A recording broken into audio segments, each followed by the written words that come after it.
el laberinto de los espejos del parque de atracciones. Es un lugar súper literario. ¿Y eso lo ves o no lo ves? Hay gente que vendrá aquí, paseará y dirá un día con los niños, tal cual, y hay gente que ve esa nostalgia de la infancia o ve el verte reflejado en muchas caras, muchas personas en una. Me parece un lugar muy literario.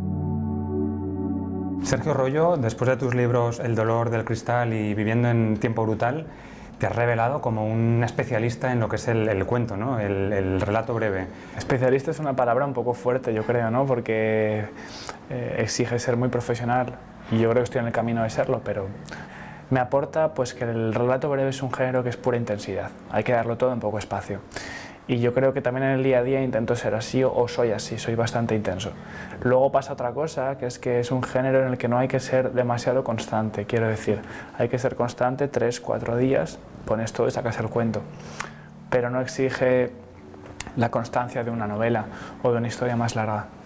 También en tus relatos te singularizas mucho por definir muy bien los personajes, con pequeñas pinceladas costumbristas quedan perfectamente definidos. ¿Cómo lo trabajas? ¿Cómo te metes en la piel de los personajes? Pues yo creo que esto es casi estereotipar, ¿no? Pero que a todas las personas muchas veces las definimos por 4 o 5 rasgos que ya te hacen el todo de la persona. Muchos de tus personajes no llegan a alcanzar unas expectativas, unas metas que tenían. Esto al lector, ¿cómo lo puede recibir? No sé si igual se deprime al leer los relatos de Sergio Royo. No, yo espero que no, y hay gente que, de hecho, mis relatos yo creo que no son tristes, porque hay gente que, sobre todo con el primer libro, El dolor del cristal, que era muy intenso, a nivel emocional me decía, me he emocionado, me ha tocado, pero luego yo creo que en general no se ve como relatos tristes. Y si hay derrotas, que las hay, tienen este tono, un tono cercano de derrota, ¿no? No son derrotas en las que el personaje queda hundido, sino que deja ver un poco lo que es la vida a veces, ¿no? Pequeñas derrotas, pero que no tienen por qué empañar otras grandes victorias. El programa de esta noche está dedicado al urbano y yo creo que la ciudad también tiene un papel importante en tus relatos, ¿no? Yo creo que sí, entre otras cosas porque soy urbano. Entonces me resultaría mucho más complicado narrar desde un punto de vista rural. Y yo creo que la poética del urbano a veces, o los momentos, o la literatura del urbano, tú sales un día a pasear por la mañana por Zaragoza o por cualquier ciudad y te puedes encontrar mucha inspiración, ¿no? Escuchas una conversación en un bar en hora punta y te puedes encontrar mucha literatura. Que puedes ir indagando y tirando del hilo. Yo creo que sí, yo creo que sí. Hay una faceta de Sergio Royo que igual la gente no conoce mucho, pero que eres también profesor. Profesor sí, de lengua, sí. Profesor de inglés. ¿Cómo consigues que los alumnos tengan un poco el gusanillo de la literatura? No sé si...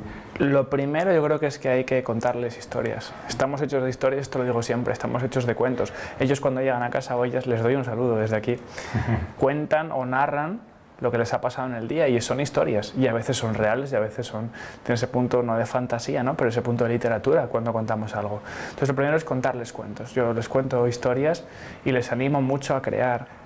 No mando muchas redacciones, pero que intento que lo que mando pues sea para ellos estimulante, ¿no? Que no sea, tengo que hacer una redacción.